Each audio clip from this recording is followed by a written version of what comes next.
जे ठरवलं ते शेवटपर्यंत न्यायचं. म्हणजे तुमचा पराभव जरी झाला तरी चालेल, पण त्या क्षेत्रात झाला पाहिजे ज्या क्षेत्रावर तुम्ही मनापासून प्रेम केलं. मला या क्षेत्रात यशस्वी करायचं.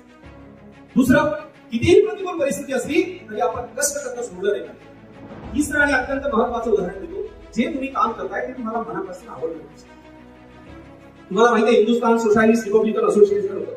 भगतसिंग, सुखदेव, राजगुरू, अशफाकुल्ला खान हे सगळे क्रांतिकारक त्यामध्ये काम करत होते. एका लाहोरला गोबॅक सायमनचे नारे लागतात आणि त्या दरम्यान लालाजींवर लाठीचार्ज होतात. 13 दिवस लालाजी हॉस्पिटलमध्ये राहतात आणि त्यामध्ये लालाजींचा मृत्यू होतो. हिंसा होत असेल तर त्याला प्रत्युत्तर दिलं जाईल असा विषय हिंदुस्थान सोशलिस्ट रिपब्लिकन असोसिएशनच्या मीटिंगमध्ये होता. आणि हा विडा भगतसिंग, सुखदेव, राजगुरू उचलतात.